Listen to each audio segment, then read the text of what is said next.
Welcome to the San Diego Museum of Art guest lecture series, brought to you today by the Docents of San Diego Museum of Art. Today's lecture is with the artist John Nava. He will be discussing painting and tapestry now. Today's lecture will be a special treat for all of us, as John will be joining us from his studio in Ojai, California. And we are not only going to learn about John's art and the art of custom weaving tapestry, but we're going to be in his working studio. So this is going to be fun. But before we begin, I want to remind you that during the lecture, you will be able to ask questions of our speaker in the Zoom chat function. So that's over at the bottom under chat. You can ask questions there.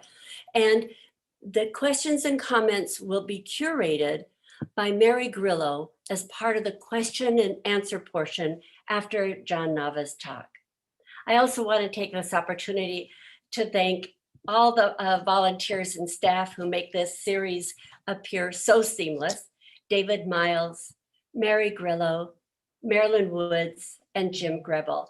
And today, Pam Cooper, who is here as my human teleprompter.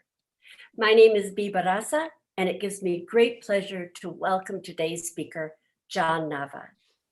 John was born and raised here in San Diego in a Mexican Basque family.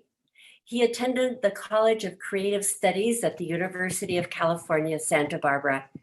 And he was already an accomplished artist when he and his wife, Jessica, packed up and moved to Florence, Italy, the historic center of modern Western art. It was in Florence that Nava attended the Via Schifanoia Graduate School of Fine Arts, where he immersed himself in the world's great artistic monuments. John's work can be found in such important publications as Postmodernism, the New Classicism in Art and Architecture by Jenks and Smith, the first comprehensive history of realist painting in the United States.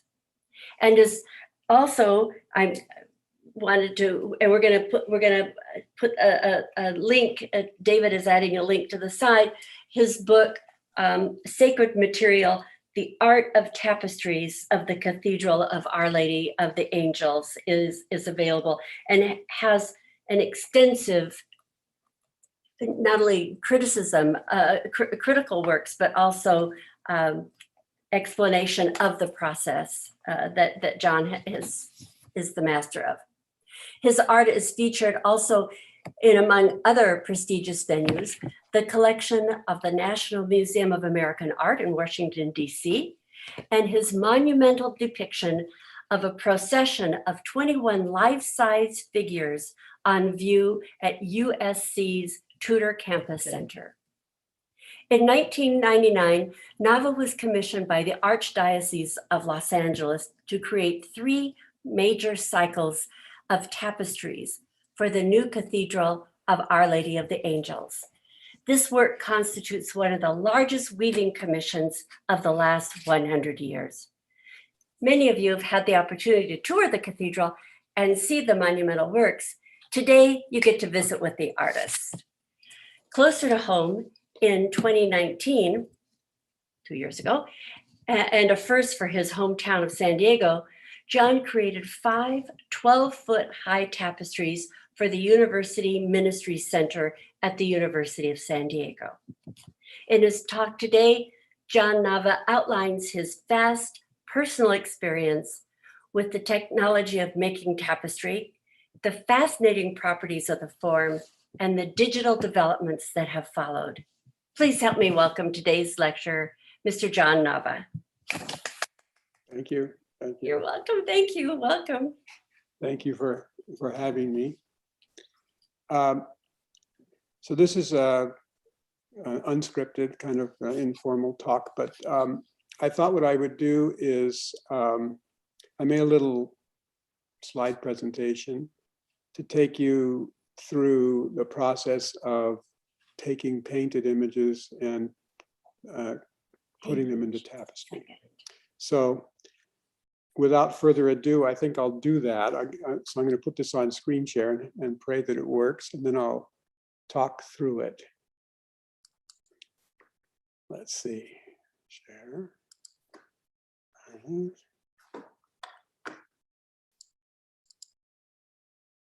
There, is that working? Hello? It is. Oh, Thanks. good. Okay. All right. So this first picture is a painting that I'm working on right now.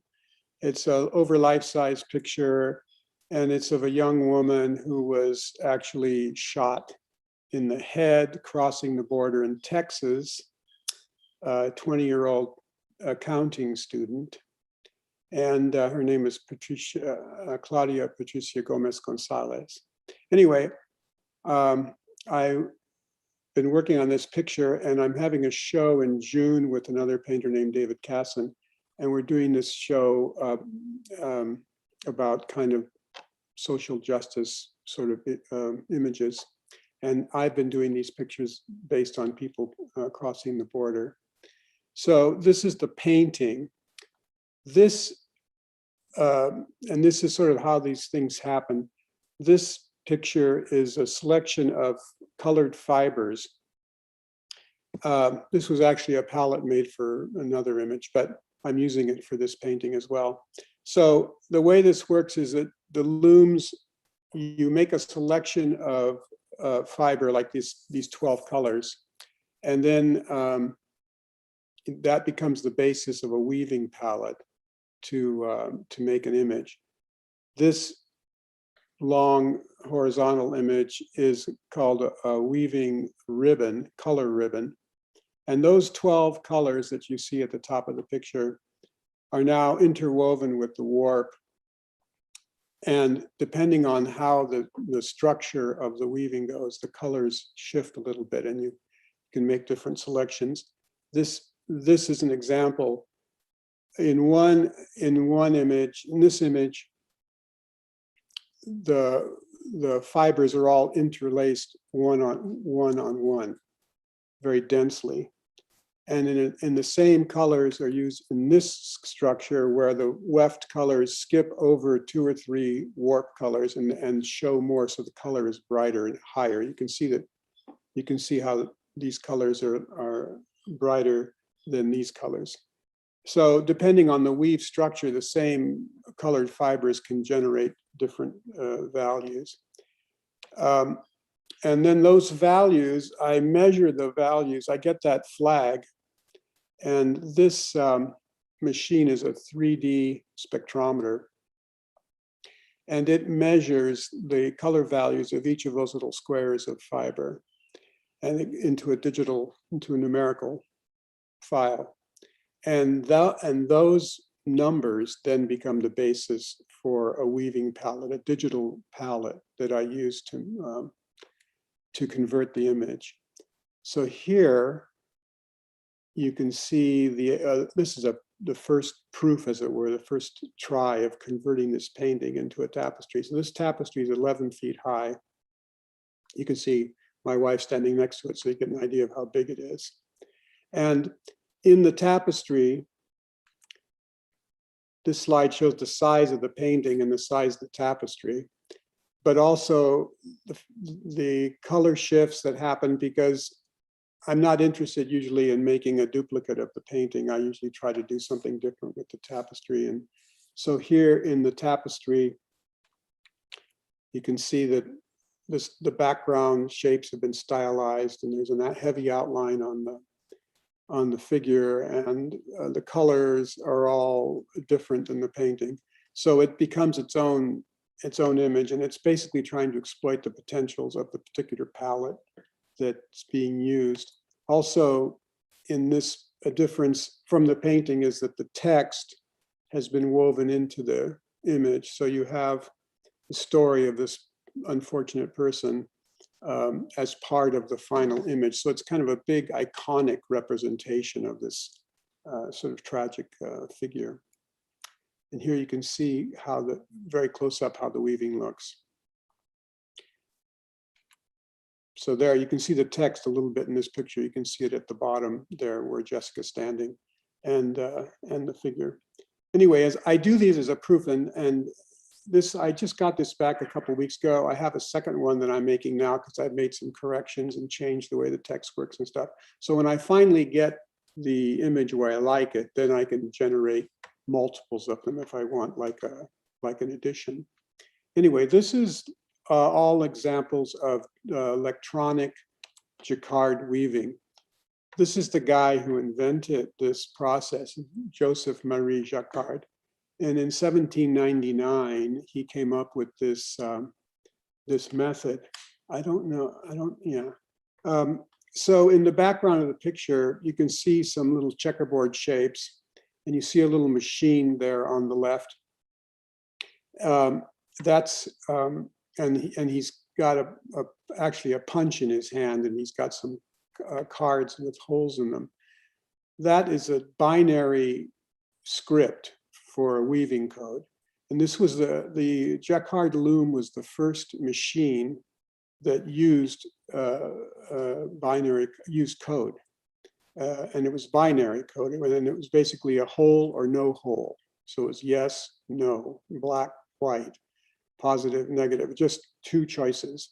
And depending on the array of holes in every card, different fibers would be actuated on the looms. This is a photograph of some jacquard looms, and in that red oval circle, I don't know if you can see it very well, there's a bunch of these cards with holes punched in them hanging there. And as the cards advance, each shot for the loom is governed by the script on that card. This picture this is really an old machine if you look at the wooden apparatus, but those are cardboard cards with holes, and they're just like you remember the old IBM cards that had holes in them. This is or player piano. All those kinds of things were based on the jacquard loom. It was the first digital scripted governed machine, and each card is one pass of fiber through the loom, and then it advances to the next. And you'll see an automated version of that in a few minutes. The thing about it was that as a result of not being a hand process, and as a result of being housed on these scripts, you can still they have looms like this at the Gobelin mill in Paris, and with machines from 300 years ago. And they can still run the cards through the machine, and they can generate a tapestry that's loop for loop, thread for thread, exactly like the original one that was done in 1800. So that's the example of digital storage, a very early example. And this is this looks like a typewriter, but it's a machine that does the punch. The designer would punch the holes with that keyboard into the cardboard, and they still do this. They call it now the digital punch. This has all been digitized now, but they still call it the punch when they put the information into the loom in order to get it going and make the image. Now, all of this is in contrast to hand weaving, the earlier form of weaving. This is a picture of from the Royal Tapestry Works in Madrid, and this guy is standing in front of a hand loom, and what it is a big harp, as it were, of warp threads. The white colored threads are the warp, and the weft threads, which have the color of the image, go through horizontally, and they're put through loop by hand. And on the wall behind, you see a bunch of little clumps of fiber. Those are the different colors that are being used to make the tapestry. And this, it's not very good, but you can see that the roll of fiber, that's the roll of the tapestry that's at the guy's waist, you can see how it's frizzy. There's a lot of fringe and stuff hanging off of it. That's the back side of the handmade loom, handmade tapestry. So you have the warp fibers. You see this here, and this woman is weaving through the warp different colors of weft threads. So an example of that, this is a painting I did, a little portrait, and it was sent to China, to a place in Qingdao, China, where they still do, they have it set up, they still make tapestries like they did in Flanders in the 1500s, and a hand-woven tapestry. So this is the image they were working from. And this is the tapestry they made. And you can see that it feels very different from the jacquard. It's much more simplified, it's much more stylized, it's much flatter. Now that's the front side of it, but this is the back side of the tapestry. And so you can see that the different individual colors just are looped through the warp and then left. So the back side has this kind of fringe of color all through it. In contrast, this is a tapestry I did years ago. This is some guy's house in Brentwood, but that's a jacquard, electronic jacquard tapestry. The back of that tapestry looks like this. It's not a bunch of fringe, instead, because the weft is continuous. The weft goes from all the way through from left to right. And because all of the digital code calls up every particular color that it wants to show at the front, and then it hides the other colors below the surface. So the reverse of the jacquard tapestries very often look like a negative. All the light shapes are colors are on the front. The dark colors on the front for the background, and then on the back side it's reversed, because all the hidden colors are shown there. And if you see up close, you can see that it's all very tightly woven. It's not that fringe that you have in the hand weaving. So that's just a very quick kind of explanation of how the jacquard system works, and the difference between the original ones that I showed you, those machines with the cardboard cards, and the modern machines, is that just the cardboard cards have been replaced by digital digital information. So this you'll all recognize as the University of San Diego. And I just last summer completed a project that I've been working on for a couple of years for the Ministry Center. And this project called for 11 tapestries that were 12 feet high, each one. And it had, I think, 52 figures and something like that. And it's actually, in terms of the number of figures and that the image called for, it's the only project I've done that was bigger than this in that sense was the cathedral in LA, which had about twice as many figures. But it's a pretty big project. It took a couple of years. This is one wall. There are 5 tapestries, each about 7 feet wide and about 12 feet high. And this is a detail of one of the figures, Mother Teresa. But you can see how much more complex and graded the rendering of the form is of the flesh, in contrast to the hand weaving, which is much cruder and more simplified. And you get weird things like she looks like she has a mustache in this weaving, for example. So that kind of thing you can do a much more subtle rendering of form with the digital jacquard. So that's why it's a different language from hand weaving.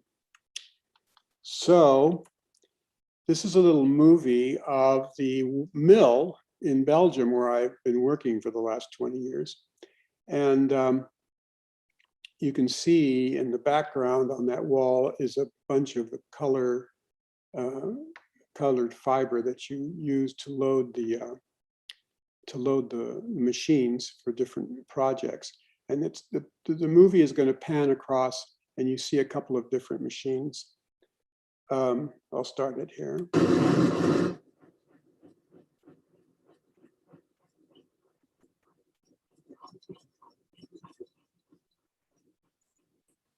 So I'll stop it for a second. This first, do you see this arrow on there? Does that have the, does it show? I hope it does. Yes. Anyway, these two things here, these big spools, these are the warp fibers. This loom that you're looking at the back of it. This loom is the loom that we did the cathedral on. This is the first loom I ever worked on. And at the time I did it, it was the biggest electronic jacquard loom going in the world. It could make an image that was 7 feet wide. This is why all the tapestries in the cathedral are a little under 7 feet wide. So this warp fibers, and there's like 13,000 of them, are being fed into a loom over here. And there's like a trampoline of fiber right here, right where I'm drawing. That, I want you to keep that in mind, because it has to do with some stuff that you'll see in the future. But anyway, we're going to continue going around. Oops. Let's see if I can do this again. Now we're panning around.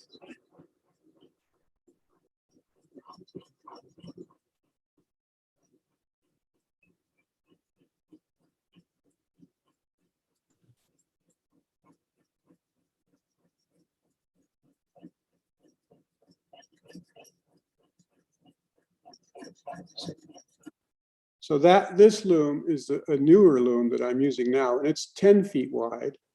And it, on the loom right now, is one of the tapestries that I did at USD.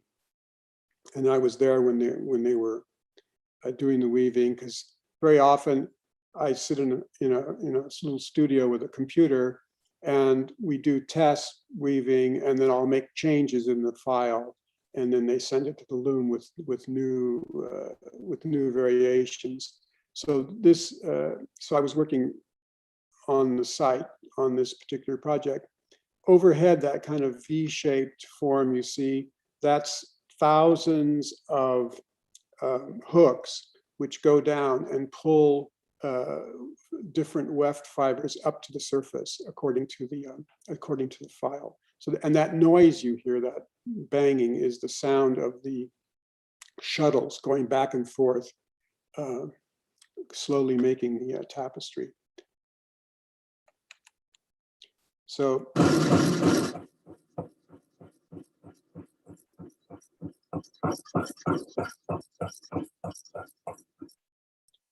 this is a detail of that same tapestry while it was being woven.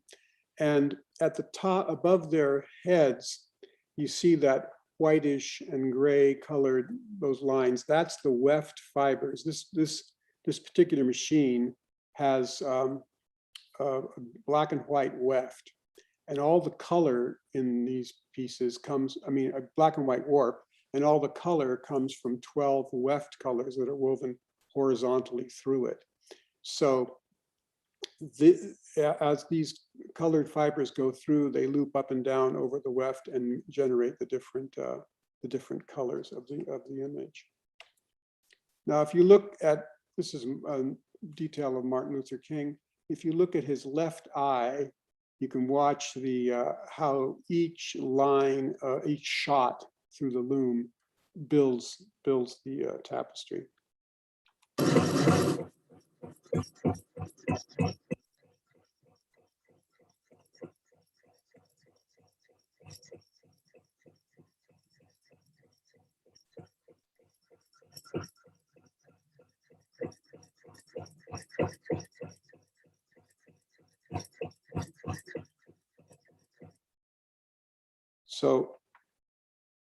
So the machine, according to the script, which is like those cardboard cards, each card would have had one line of fiber go through the machine from left to right.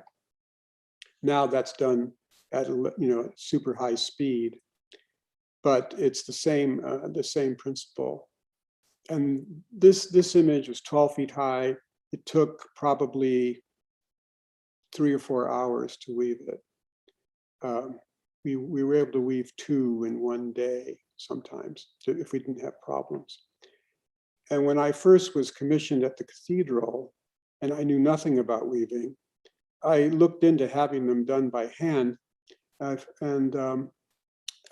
was I contacted a big weaving colony of people up in Oregon and showed them specs for, what was going to be required.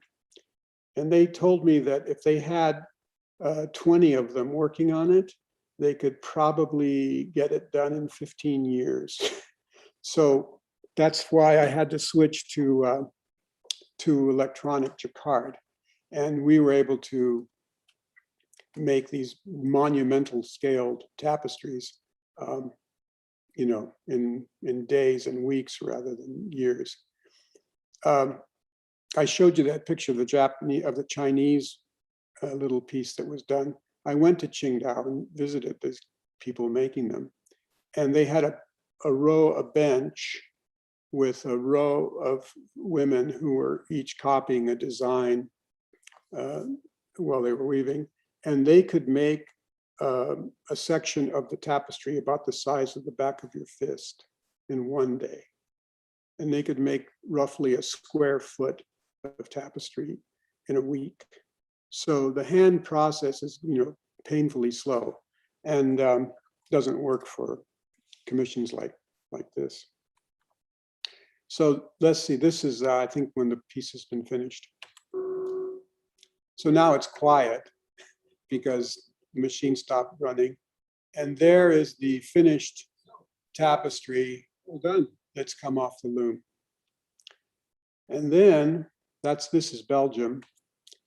And then if you flash forward to last summer, I think, we're in San Diego. And this is the tapestry being installed.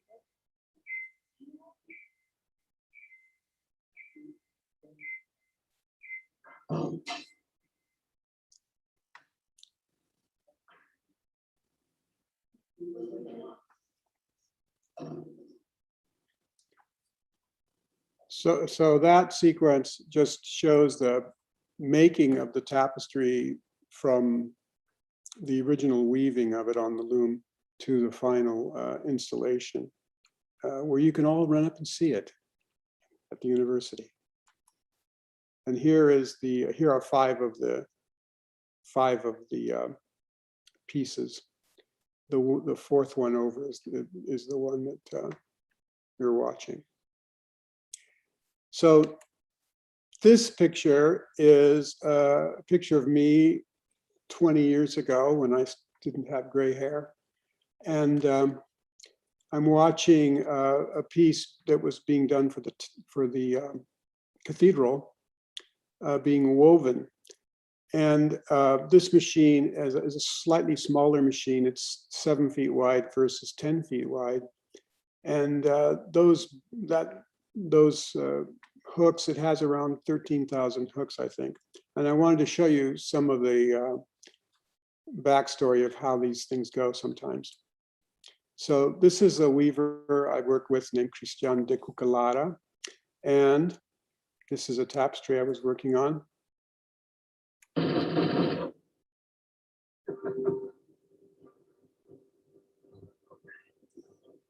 So what's happened there is that it was banging away, making a tapestry, and all of a sudden the machine stops.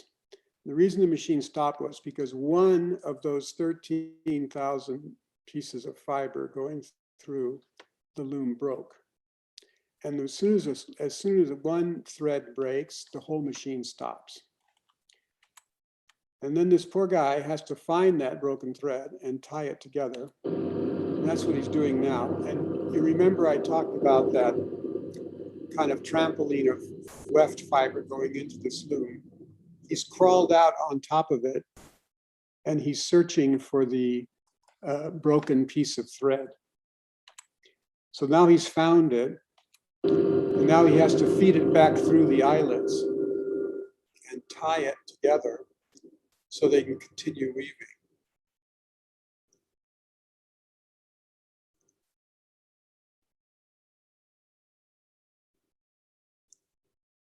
So he's tying a knot. And now the machine can go back to work.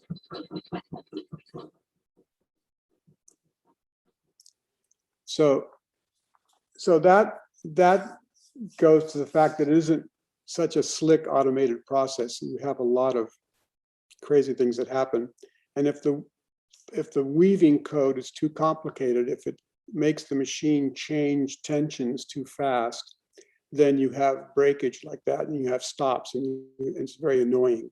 So you have to set up your weave files in such a way that the machine will work smoothly without breakage. So now, what I was going to just show you is a few projects that have been done with this. This is something we installed at the cathedral in Los Angeles, a new set of tapestries to add to that ensemble that I did there. And these pieces are 30 feet high, 5 tapestries, 30 feet high. You can see this immense scaffolding that they built to put it up. Here it is finished. It's a depiction of Our Lady of the Angels, which is the name of the church. And if you look at the bottom edge of the tapestry where those flowers are, and you go up to the bottom of the Virgin's feet, that is about the size of the tapestries in San Diego. That's because these tapestries are almost 3 times taller than the ones in San Diego, because the room is so immense. It's the largest Catholic cathedral in the United States. You can see there the size of the building. It's over 100 feet high from the floor to the ceiling. So, and this is the view of the front of the cathedral. This is the image of the figure in the middle, and she's sort of not only, it's the classic gesture of reception, of openness to the flock, that's assembled in the pews, but also it mirrors the gesture of the figure, of the crucified figure below her, her son below her. So it's a double reading. And then the angels that are beside, and the side panels are based on colonial pieces from the 16th century. They were done by indigenous Indian painters in Peru, actually, that were trained by Franciscan friars. This is a picture from the studio when I was working on this project. And again, you can see the back side of the center tapestry. So you have that negative kind of appearance of the figure of Mary. But also, you can see that my studio wasn't big enough, so I could only unroll part of the tapestry when I was working on it. And I never actually saw the entire piece together until the day we hung it. So it was kind of a nervous day, but anyway, it all worked out. The other image is a test piece, which is a test for the angel figures that I was describing a second ago. Oops. So this is the cathedral. This is the front of the cathedral in LA. And with the doors that you see there on the lower left side are by Robert Graham. And this is the interior of the building. It's about the nave. This is just the nave part of the building. The nave is about an acre footprint. There's, you see there's 25 tapestries here in the main nave. And then way at the back, you see some small figures, barely lit. That's in the baptistry of the church. This is just an example of some of the groups of figures that are on the walls. These are 20 feet high, these particular tapestries. The figures are all roughly 10 feet high. This is the south wall of the cathedral. Has 14 tapestries and a lot of figures there. And this picture shows the initial weave palette, the flag that we used when we did the cathedral. When I did this project, I had never done anything with textiles, so I was learning. At the same time, they were building the building, and you see that little tiny kind of blonde colored brick that's on the top of that little step ladder there. That is a piece of colored concrete, and when they did the cathedral, when I was working on it at the beginning, it was just a big hole in the ground. And I said, well, you know, what color is this thing going to be? What is this building? And they handed me that brick and they said, this is the cathedral. And so all of the color, everything that was done in that church was based on that little brick. So the flag palette is behind it. And then there's a test piece that I did for one of the figures.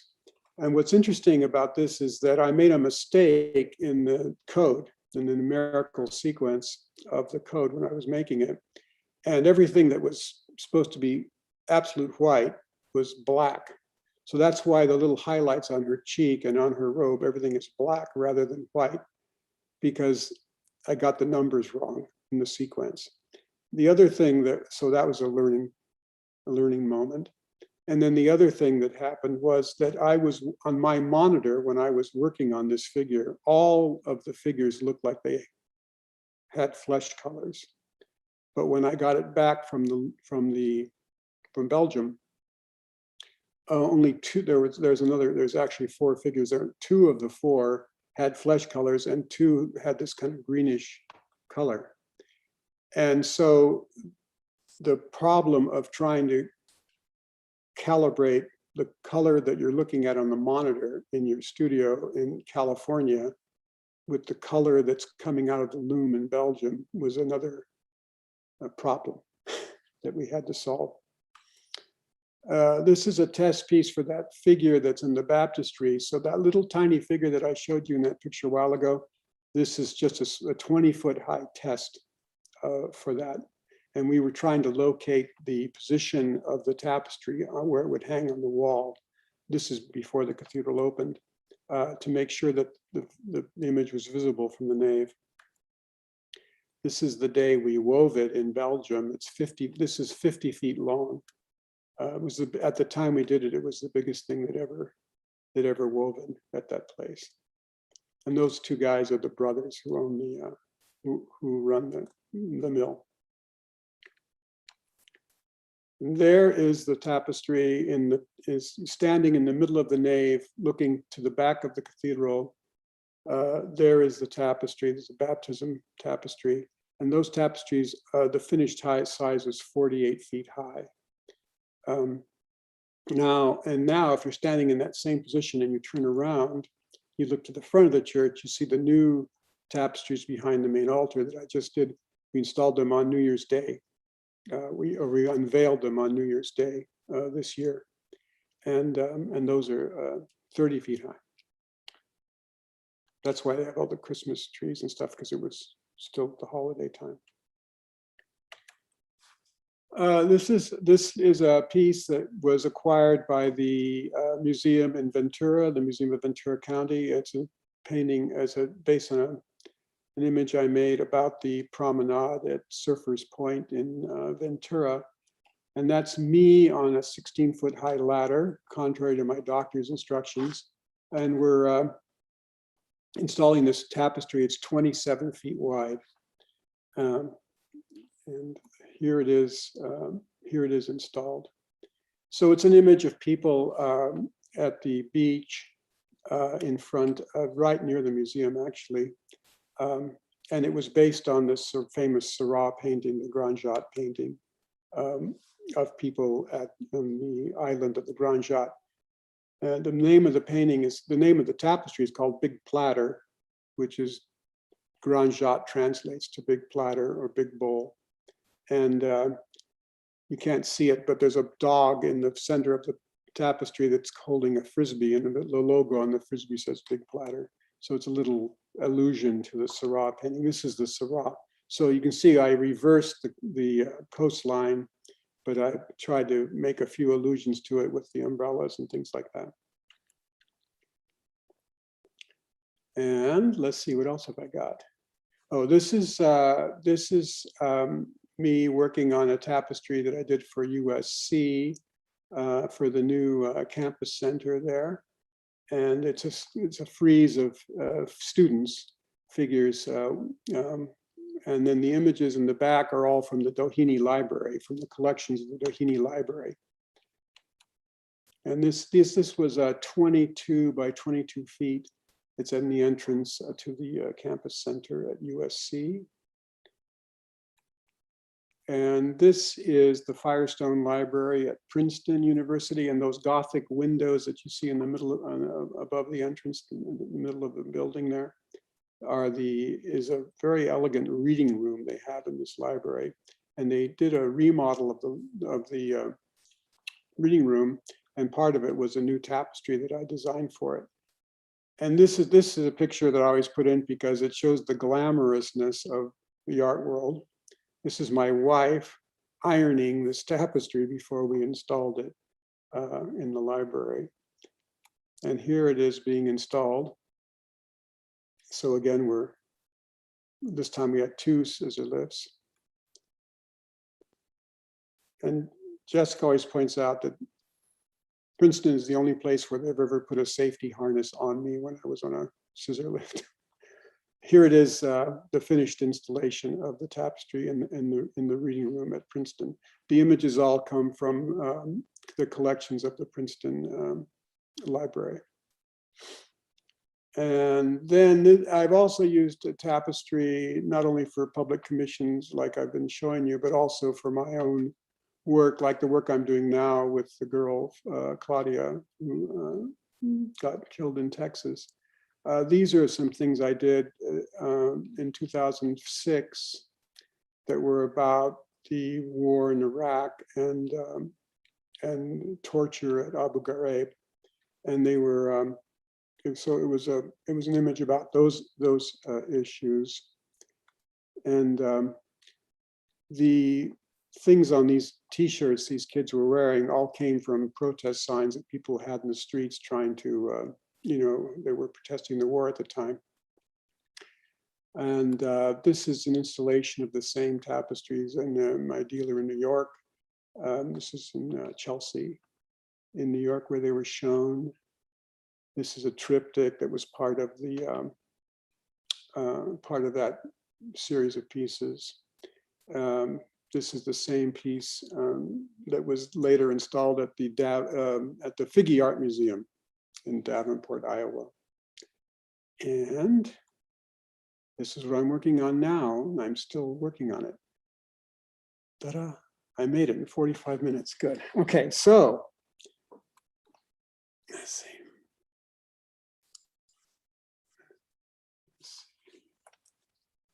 Am I back? Yeah. That's my little spiel.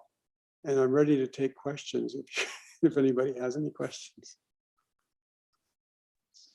And people do have questions, John. So thank you very much for that fascinating look at tapestries. There's so much involved in it. Yeah. So wasn't too confusing. No, it helped clarify the process. Kim had a question about the tapestries hanging in the cathedral and all of them really.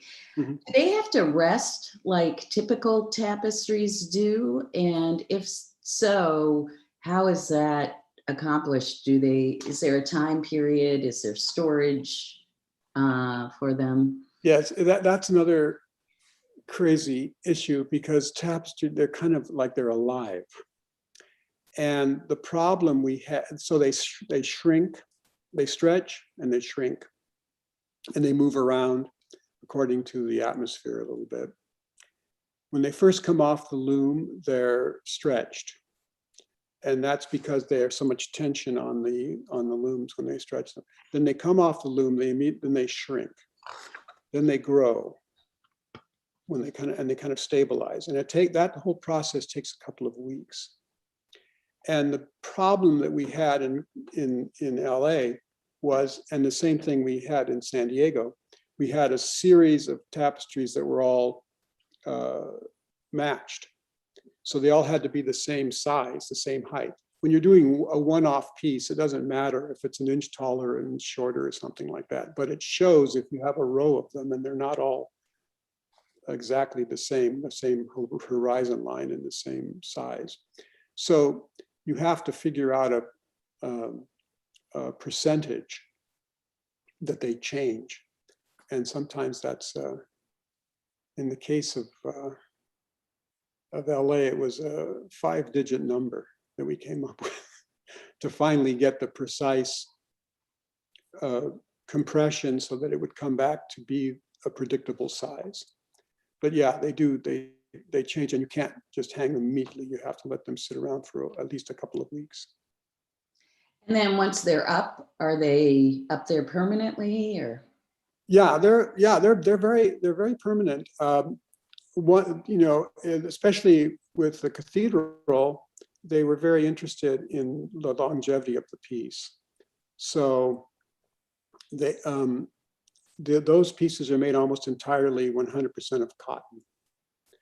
And cotton is extremely long-lived. Like there's Egyptian cotton from 3,000 years ago that's still intact. Whereas if you use wool or if you use silk, they get damaged, they have protein and they get eaten up and they get damaged. And so cotton is much more stable and much more long-lived. So that's what we used. And sun damage, is that a factor? You don't want direct sunlight on them.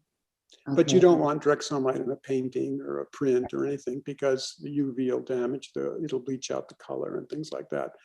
The interior of the cathedral, and it's also the same thing at USD, they're like museum interiors because they have controlled lighting, they have controlled humidity controls and climate controls, so that they're very benign. When you hang them in some collector's house or something, sometimes it gets a little strange, but most of these projects are in very stable situations. Okay, and how much do these weigh? It's interesting, the jacquard tapestries are actually heavier than traditional tapestries because they're thicker, because they have all of the fiber present at every part of the image. So in the traditional tapestry, you just have the warp, and then you have the weft fibers going through, so you basically just have 2 layers. But like in the case of the cathedral, we had 16 colors. You have 16 layers of fiber. And so as a result, they're thicker, which actually was an important thing, because one of the reasons that it became tapestries at the cathedral was they had a big issue with reverb and with acoustics. And it turned out that by hanging the tapestries about 3 inches off of the wall, and themselves being roughly 1/4 inch thick, they were the equivalent of putting 2-inch soundboard on the wall. And they did great things for the sound. So that's one of the virtues of tapestry, is that it's good for sound. So we once installed a bunch of tapestries at a restaurant in the Bay Area, a place called the Bay Wolf, and they've been done by different artists. And that was up for like a show, and then they took them down. And when we took them down, the waiters said, "Oh my God, now all the clatter of the noise and the plates and everything is so much worse. It's so much better with the tapestries." What was your most extensive color palette for a tapestry project? They're different. When I did the USC thing and also the cathedral, we have gold metal fiber in it. So that's metallic fiber that we used. And so that's different. Some tapestry, I use wool sometimes also. And some wools are very expensive. There's some Italian wool that's very expensive. But mostly they're pretty modest. They're just cotton. I try to use as much cotton as I can, actually. Okay. Now, the faces and the costumes of your characters are so real. How do you select your models, and how do you develop the costumes? Let's see here. Well,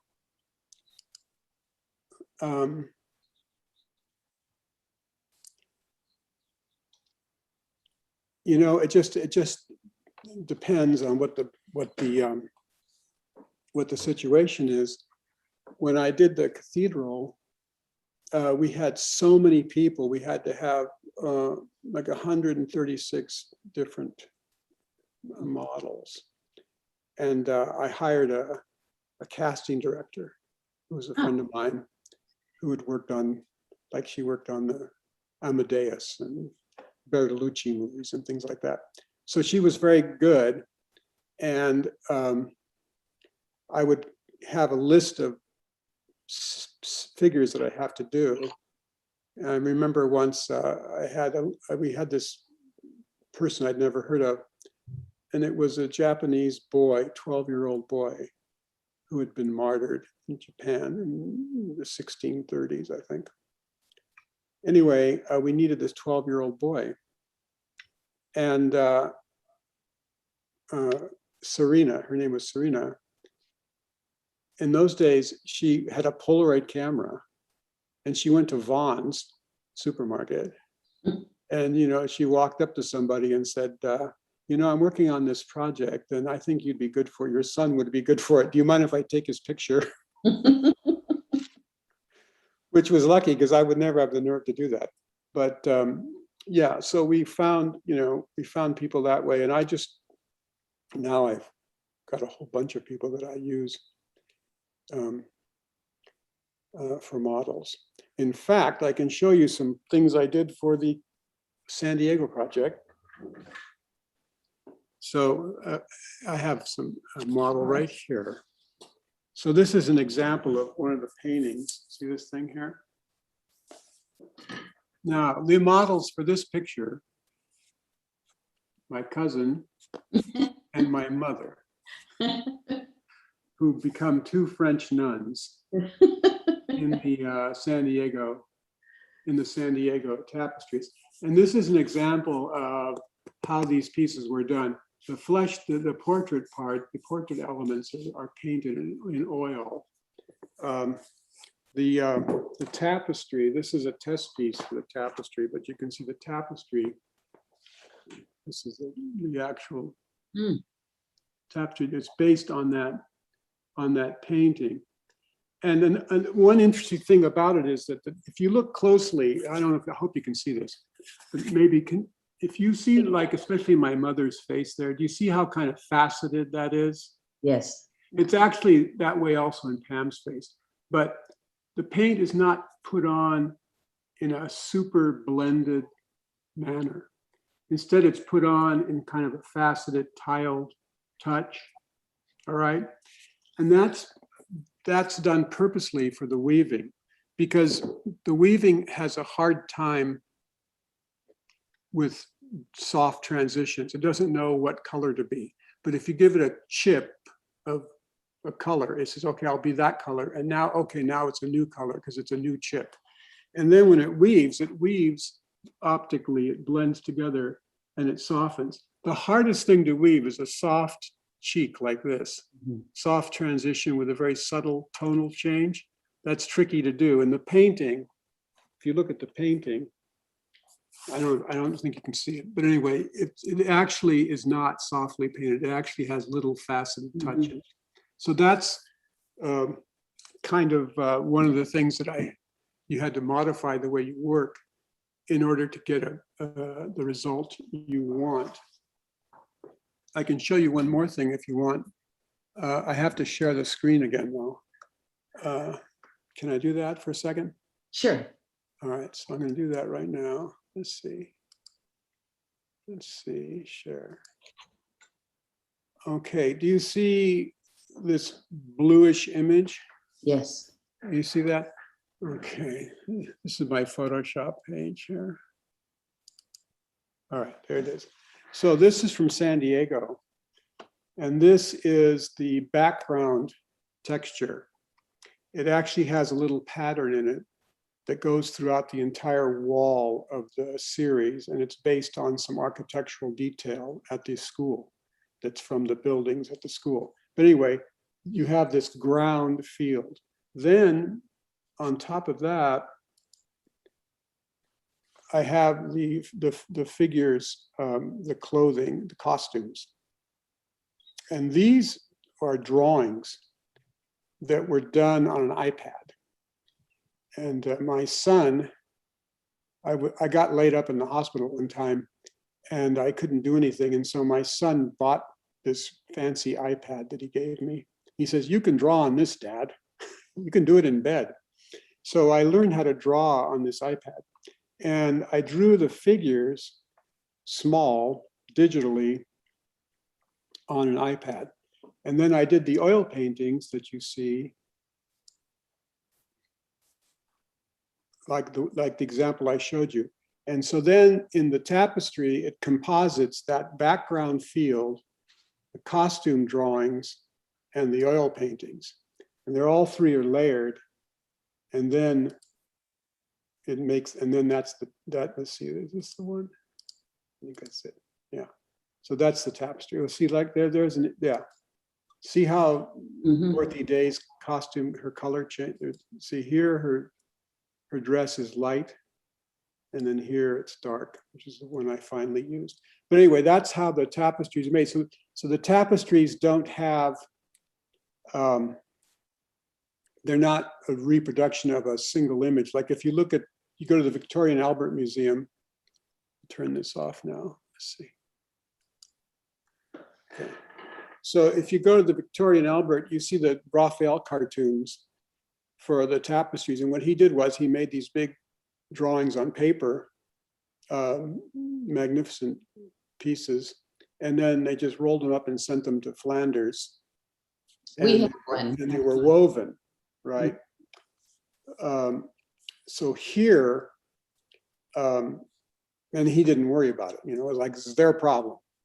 But because of this technology, I didn't have to use, like most of the time, the mill, they have an in-house artist, because artists will just bring them something and they just give it to them, and then the in-house person translates their work into something that's weavable. But in my case, being too much of a control freak, I learned how to do all of that preparation myself when I did the cathedral. So I do all the digital preparation for the weaving. And as a result, I get more closely what I want. And I've learned how to, what the limits and what the advantages are in that process. And how long? I like the idea that the piece, when it comes off the loom and it's hanging there in San Diego, that's the first time that it all is together in one place, like one original piece, as opposed to being a reproduction of a smaller cartoon that exists someplace else. And how long does that process take you to? Years. Years. Okay. I worked on San Diego for 2 years. Okay. And I worked on LA for 3 years, but that was really insane. I was on a terrible schedule, but I worked on San Diego for 2 years. Okay. So I was struck by the image of the Madonna in the LA Cathedral. And I was wondering, since we don't know what any of these images look like, how did you select that model? Well, the new cardinal, he's not a cardinal, he's an archbishop, Archbishop Gomez, the new archbishop in LA. He commissioned this, he wanted this new work.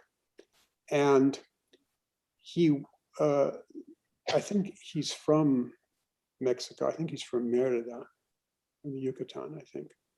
But anyway, he specifically wanted it to be about the church in America, in the New World. So he wanted the references to be like that. And of course, the tradition of the Virgin of Guadalupe, which is the most important image of the Virgin in the Americas, is of a native woman. So so that was the tradition that he, the cardinal, not that the archbishop rather, was interested in.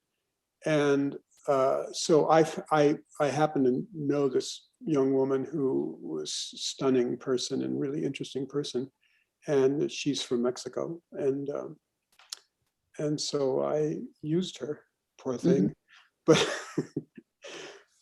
and she was very good about it, and let me use her image for the tapestry. But they wanted, for example, they wanted a young woman. If you think of the Pietà, for example, it's odd because Michelangelo did the Virgin, and the Pietà is very young looking, but she was, the son was 33 years old. She was an older woman, right? So, but magically, mythically, whatever, she's a young woman in that image. But in many images of the grieving Mary, she's older. But he wanted an image of a younger Virgin. So that's this girl that I used was 22. So that's what I did. And in your painting and tapestry of Claudia, you use the written word. What's your process in deciding to include the written word in your work? Well, it's a little bit of an unusual work for me, but I was just so, it's one of those things that was very disturbing, that story, this girl's story. And when I studied in Florence, we lived in the Piazza Santa Croce. There's a very famous panel in the piazza, in the church of Santa Croce, the Holy Cross Church in Florence, in a chapel that has Giotto frescoes. And it's by an artist named Berlinghieri. And it's a big panel of St. Francis. And it's an icon of St. Francis. And he's just very static and standing there facing you. And this is the tradition of icon painting. Like, in other words, it's not a painting that is a figure in action, a figure that's depicting a narrative, that's enacting an action. Instead, it's this it's this iconic representation of the figure. And I found this photograph of this young girl who I imagine was photographed by her parents or somebody before she left Guatemala. And it looked to me just like one of these classic icons. So that's what inspired my painting in the first place. But then surrounding St. Francis is all these little tiny images, which are stories from his life, the story of the figure that you're looking at in the middle of the painting. So in this case, what I decided to do was to have in the tapestry, to have the figure, the iconic static figure in the middle of the tapestry. And then rather than little tiny pictures, have the story, written story on the image. So the two things are together, and it's an iconic representation with the narrative included. So that's why I did it that way. I wanted to be very clear. I wanted, when you look at the piece, you want to, what is all this about? And then it's clear what's it about. You can read it. And have you done other works on the border crossing subject? As And what? have you done other works related to the border crossings? Yeah, I'm doing a series of, I'm doing a series, let's see here, you can see. There's the painting, the original painting, Mhm. and there's the tapestry, the test piece, and there behind it in the dark, you see another smaller painting. That's Yeah. another young woman, she died in custody in Texas. And I'm doing two more paintings that are in process that are all from the same theme. So I'm doing a whole group of pieces around this idea. And also with the torture pieces, how are your more political pieces received?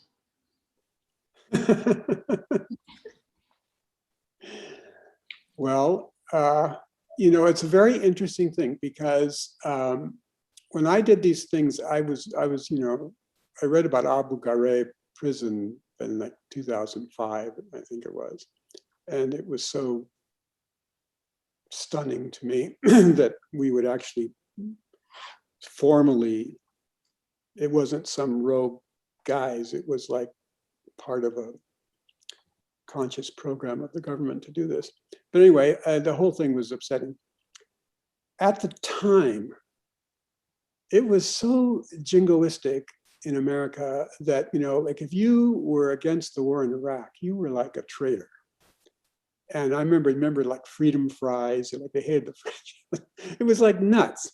Now you can't find anybody who says the war in Iraq was a great idea and a wonderful thing. It's now considered to be one of the greatest, foreign policy failures and tragedies of American history. But at the time, it was, ultra emphatically patriotic. So I did these tapestries in a little modest, little humble, kind of quiet town of Santa Barbara. We showed them for the first time. And they went crazy. They had death threats. They had somebody they have this big window in front of the gallery. Somebody threw a rock through the window. Some crazy guy went in and threatened the poor gallery sitter girl with a knife. Mm. Dr. Laura Schlesinger, remember her, Dr. Laura? She was living in Santa Barbara. She used to write a column for the Santa Barbara News Press, the local newspaper. She wrote a column and she said I was a terrorist for doing this. So, it was astonishing how intense people reacted to this. And now, of course, people just shrug. It doesn't bother anybody. So I have no idea what's going to happen when we show these pieces in June, but we'll see. Okay. So I have some more questions on process. Are the colors that you use, do you specify if they are plant-based, mineral, or chemical-based? They're mostly synthetic dyes. Mm-hmm. They're not the vegetable dyes anymore. The vegetable dyes are very unstable. Okay. Think of like cochineal and things like that. They're very vulnerable to ultraviolet. So these are more stable. If you think, but there's still, all these colors are vulnerable to ultraviolet. The thing about it is that if you think of like an inkjet print or something, you're looking at a microscopic layer of pigment on a surface. It's just like microns thick. And so that's why you have to put UV coating on them and things like that, because sunlight will bleach them out instantly. But in weaving, the fibers are saturated with the dye. They're very, very heavy with dye compared to like the surface of a print. So they're much more sturdy to start with. And then if you just keep them out of direct sunlight, they'll keep for centuries. Great. And could you talk a bit about the relationship between craft and technology, how you find that?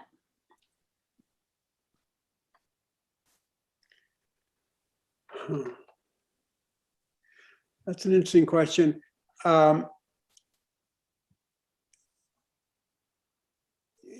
I'm old timey, I suppose, because I believe in a craft. Now, a lot of art is done with the idea of the artist as kind of like the creative designer. The artist has this idea, and then a studio or a crew or somebody executes the work, you know. But my idea is more like a pianist who's a performer who has to be able to have the chops to actually do the performance with his own hands. So in that sense, I'm primitive. but I have a lot of respect for craft, you know, and that's why I showed that crazy sequence of the guy with the broken thread, because even with this hyper technical machinery, you're in there on your hands and knees doing something. That's what art boils down to all the time. I'm sure every time you install a show, you probably think of that. But so anyway, I think that one of the things about sort of ultra, like my son is in the video game world. He's in the ultimately digital world, you know. And one time his team came up here to Ojai to have lunch or something. They had a kind of an outing out of their studio in LA.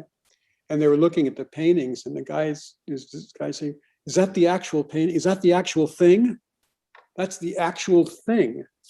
It's not like a reproduction. It's not like, it's the actual piece." And that's the interesting thing about sort of caveman analog technology, is that you're making an object. And if it's a good object, you know, it'll be valued. And that's one reason why I'm making the painting of this girl, Claudia, because if the painting has quality, it won't be discarded. And if it's not discarded, her story and that history will be remembered, will last. And that's one of the virtues of the craft, I think. And when you, for some of the images, you had to go off of photographs, I assume. Yeah. Oh, yeah. How is that All different? the time. Yeah. Yeah. Do you paint it and then? I very often have to, especially nowadays, I have to paint from photographs almost a lot. I used to only work from life, and I still draw from life, always. But it's interesting because in many ways, working from photographs, I mean, I make my own photographs and I know what I'm looking for when I make them, but there's a lot of advantages to it, like they don't move. And you're not boring them and you're not hurting them, because, you know, if you've ever modeled and you have no matter what you do when you model, after 5 minutes, you're hurting somewhere and you want to move and you can't move. It's very difficult to model. And as I've gotten older, I've worried more and more about that. Like, oh God, you know, she's uncomfortable. And I don't want that. So in a way, I'm more relaxed when I'm working from photographs. Okay. Since you had never done tapestries before the cathedral, Yeah. Why were you selected, and why were you why did you volunteer to take on a task like that? It wasn't going to be tapestries. It was going to, when I first started on that, it was going to be big drawings, big line drawings that were going to be incised into the walls. Oh. They're going to be cut into the walls like an etching. So I was actually, and I had, you know, when I first was working on that, was great because I love to draw and all that stuff.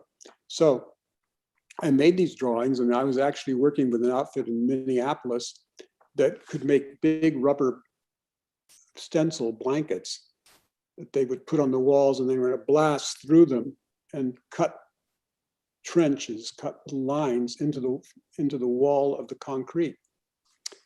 And so we were working on that. And and at that time, they had started out with 140 artists, and they had gotten it down to 7. And I was one of this group of 7. And I was into it now because I thought, of course it is, it's like a once in a lifetime commission. But anyway, I was really thinking I had a chance to get it. And then they called me up and they said, oh, John, you know, as I said, they were building the building at the time. And they had an outfit in San Francisco that had built acoustic models, you know, digital models of the cathedral. And they figured out that they were going to have this big reverb problem.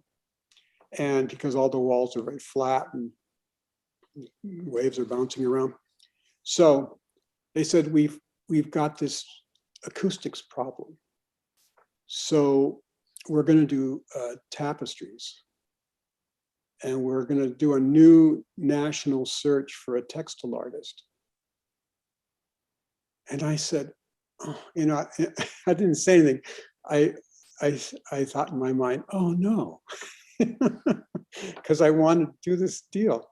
So I said, well, you know, tapestries, how's that work? He says, well, we have to find a mill and we have to find somehow to do it. We don't quite know how to do it, but you know, we're going to look into it. So I said, well, look, you know, they're going to have a meeting in 2 weeks, and I said, let me work on it and let me make a presentation in 2 weeks. And he says, well, okay. So then I got on the internet in those days. You remember the internet in those days where it goes, and all these honks and squeaks, and there was like no Google. There was no Yahoo. This was like, I think it was Alta Vista was the name of it. It was this really old search platform, and all the websites were mostly text. And if you wanted to load a JPEG, it took like an hour, you know. Anyway, on my primitive laptop, I found out about jacquard weaving, electronic jacquard.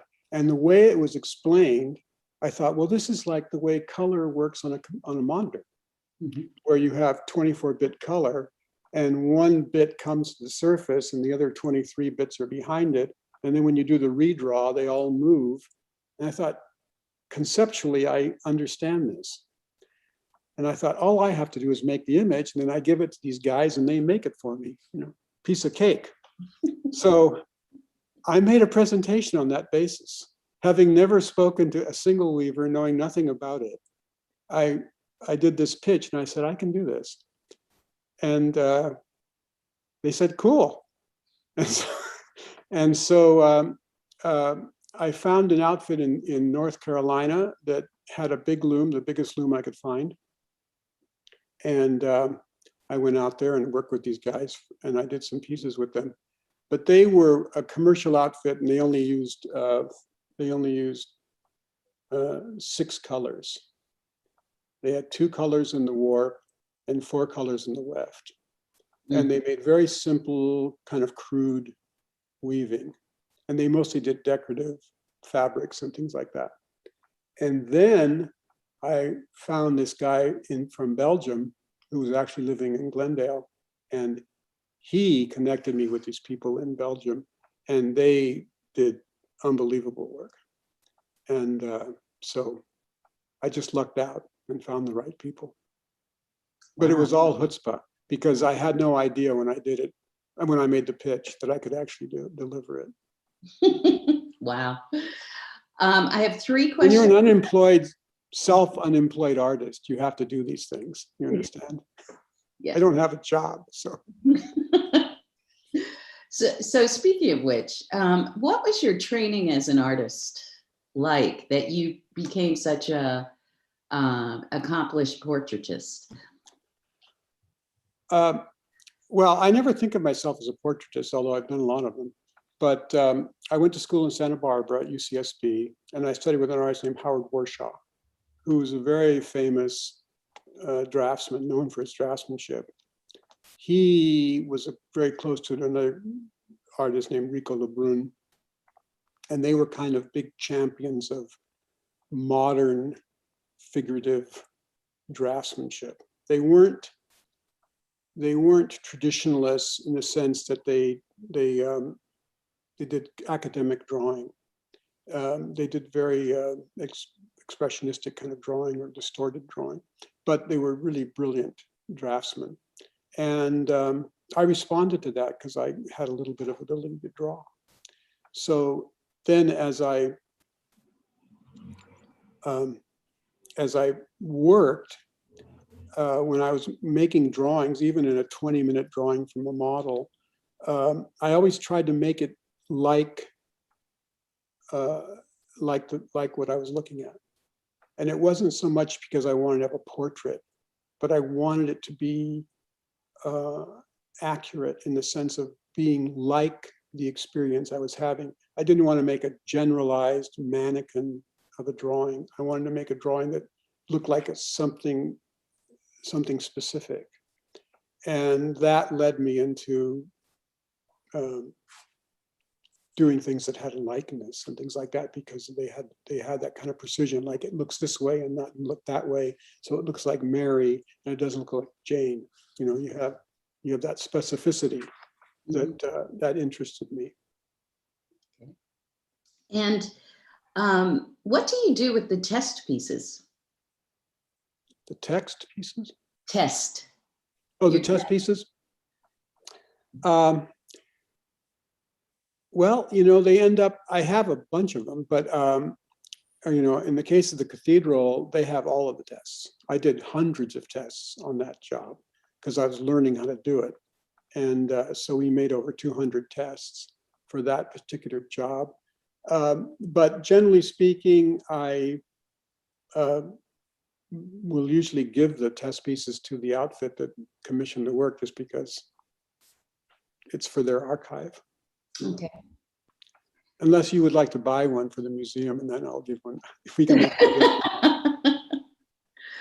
And I have a nice one of my cousin right here. And then finally, where will Claudia and the other works that you're currently working on be hung? Well, I don't know. I mean, we're going to have this show in Ventura, and I'm having it with an artist named David Casson, who's, you should look up. He's really brilliant. Kassan, David Casson. And he has been working for several years on painting Holocaust survivors. Oh. He paints them from life. And he had a major show. I actually worked on this show at USC at the Fisher Museum of a series of these pieces he made. And so the show in Ventura, it's a two-man show, and it's going to be these Holocaust survivors, several paintings that he's done, which are stunningly done. And then these figures, these more recent figures from the border crisis in Texas. I mean, I didn't mean it to all be up. It all happened. All the figures that I'm doing have happened in Texas, but it wasn't supposed to be just about Texas, but it seems like it happens a lot there. So anyway, that's where it starts. And then who knows what'll happen after that. Okay. And then finally, and I'll read this question, with the automated digital technology making tapestry, it seems that all paintings can be made into large tapestries. Is that correct? Yeah, you can. I mean, you can do a lot. You can do a lot. It's a nice form.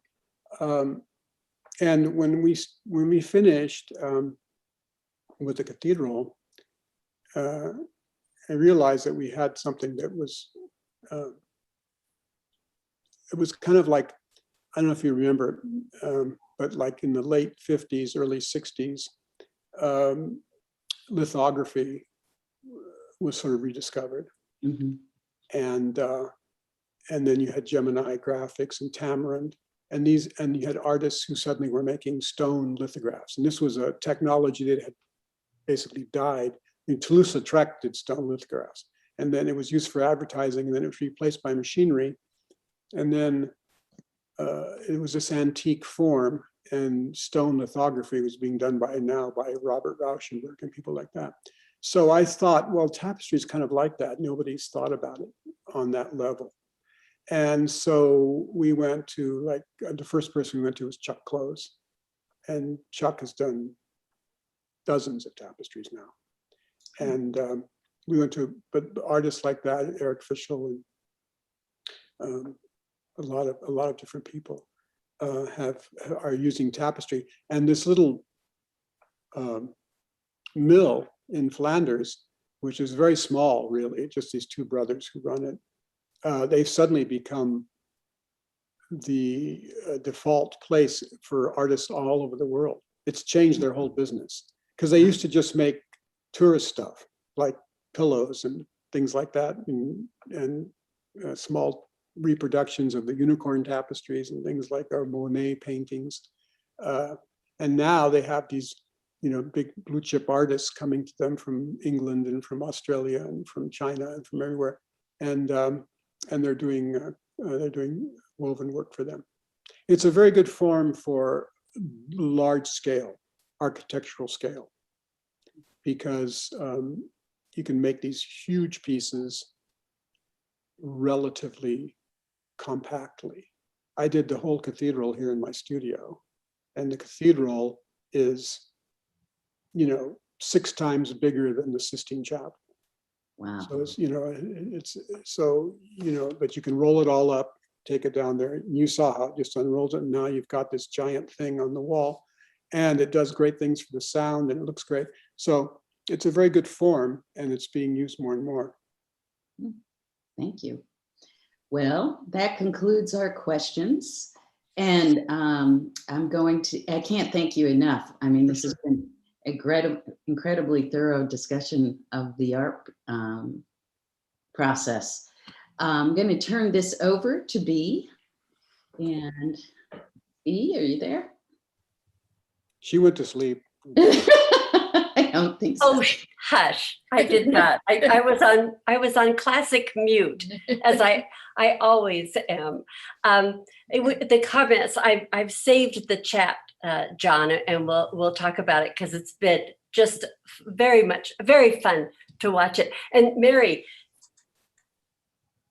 the Barbara Walters of SDMA, that was great. You were wonderful. Thank you. And thank you, John, for sharing your art and your passion and your studio with us today.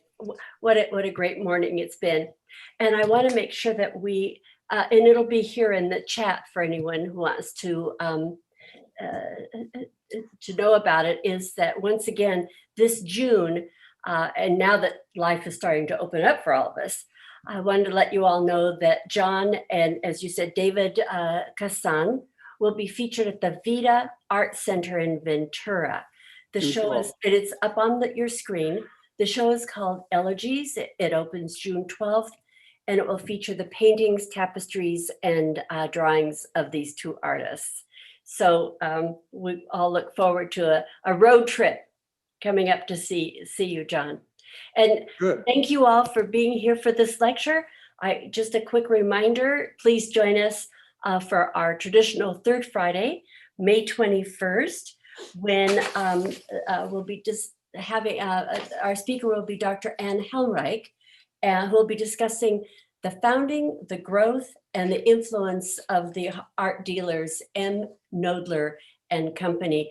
And if you want a fun thing, go on to Netflix and watch the Netflix the TV program called Made You Look, about art fraud in the Knoedler galleries. It's quite a wonderful piece. Once again, thank you for the team. Thank you all for being here. we'll see you next time. Thanks, Thank you. John. Thank you so much. Bye-bye. Bye. Stick around.